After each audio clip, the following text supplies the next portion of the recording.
ನಮಸ್ಕಾರ, ನೀವು ನೋಡ್ತಾ ಇದ್ದೀರಾ ಉತ್ತರ ಕರ್ನಾಟಕ ಸುದ್ದಿವಾಹಿನಿ. ನಾನು ಪ್ರಿಯಾಂಕಾ ಶ್ರೀಗುರು. ಬೀದರ್ ಜಿಲ್ಲೆಯ ಬಸವಕಲ್ಯಾಣ ತಾಲೂಕಿನ ನಿರಗುಡಿ ಹಿರಮಠದಲ್ಲಿ ನಡೆಯುತ್ತಿರುವ ಲಕ್ಷ್ಮೀದೇವಿ ಹಾಗೂ ಭಾಗ್ಯವಂತಿ ದೇವಿ 10ನೇ ಜಾತ್ರಾ ಮಹೋತ್ಸವ ಹಾಗೂ ಧರ್ಮಸಭೆ ಕಾರ್ಯಕ್ರಮ ಅದ್ದೂರಿಯಾಗಿ ನಡೆಯಿತು.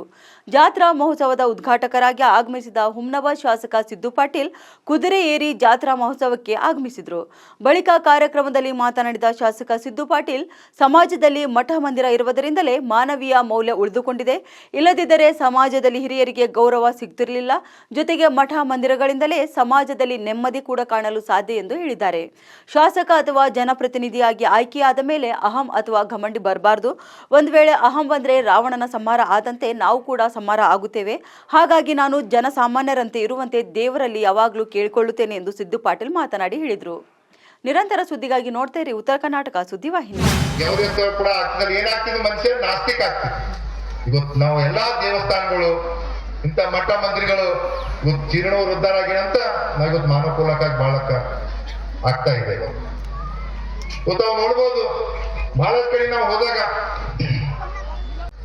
ಹಿರಿಯರಂದ್ರೆ 70 ವರ್ಷ 80 ವರ್ಷ ಅವರೆಲ್ಲ ನಮ್ಮ ಹಿರಿಯರು, ನಾವು ಅವ್ರಿಗೆ ಗೌರವ ಕೊಡ್ಬೇಕು. ಆದ್ರೆ ಅವಾಗ ಏನಾಗ್ತದೆ, ಯಾವುದೋ ಒಂದು ಕೆಲಸ ಬಂದಾಗ ತಮ್ಮ ಆಶೀರ್ವಾದ ಬೇಕಂತ ನಮಗಂತ ಆಶೀರ್ವಾದ ಕೂಡ ನಾವಲ್ಲ, ಆ ಭಗವಂತ ಇದ್ದಾನ, ಈ ತಾಯಿ ಇಂಥವ್ರಿದ್ದಾರೆ. ಇವತ್ತು ಆಶೀರ್ವಾದ ನಾವೇನ್ ಮಾಡ್ಬೇಕು, ಒಂದು ನಮ್ಮ ಇವ್ರದ್ದು ಆಶೀರ್ವಾದ ಬೇಕಾಗ್ತದೆ ಇವತ್ತು. ಅದಕ್ಕಾಗಿ ನಾನು ಹೇಳೋದಿಷ್ಟೇ, ಇವತ್ತೇನ್ ತಾವೆಲ್ಲರೂ ಕೂಡ ಈ ಕ್ಷೇತ್ರದ ಶಾಸಕನಾಗಿ ಮಾಡಿದ್ರಿ. ಆ ಭಗವಂತನಲ್ಲಿ ಒಂದೇ ಪ್ರಾರ್ಥನೆಯನ್ನು ಮಾಡ್ತೀನಿ, ನಾನು ಯಾವಾಗಲೂ ಕೂಡ ಆ ಭಗವಂತ ನನಗೆ ಯಾವಾಗಲೂ ಕೂಡ ಘಮಂಡ ಕೊಡ್ಬೇಕು. ಸಾಮಾನ್ಯ ಮನುಷ್ಯರ ತರ ಇರ್ಬೇಕು. ಮನುಷ್ಯ ಘಮಂಡ ಬಂತಂದ್ರ ರಾವಣನಾಗಿನೂ ಅದೇ ತರ ಆಗ್ತದೆ. ಅದಕ್ಕಾಗಿ ಇವತ್ತು ಜನಸಾಮಾನ್ಯರಾಗಿ ಇವತ್ತ ಕೆಲಸ ಮಾಡೋದು ಇಚ್ಛೆ ಶಕ್ತಿ ಬೇಕು. ಇವತ್ತು ನಾವು ಎಲ್ಲಾ ಕಡೆ ಹಳ್ಳಿಗಳಲ್ಲಿ ಹೋದಾಗ ಏನೇನು ಸಮಸ್ಯೆಗಳಿದು, ಏನೇನು ಅಭಿವೃದ್ಧಿ ಕೆಲಸ ಮಾಡ್ಬೇಕಂದ್ರೆ ಎಲ್ಲ ಸಹಕಾರ ಬಹಳ ಮುಖ್ಯ ಇದೆ. ನಾವು ಎಲ್ಲಾ ಕಡೆ ರಾಜಕೀಯ ಮುಖ ನೋಡ್ಕೊಂಡು ಹೋದ್ರ ಎಲ್ಲೂ ಕೂಡ ಕೆಲಸ ಆಗಲ್ಲ.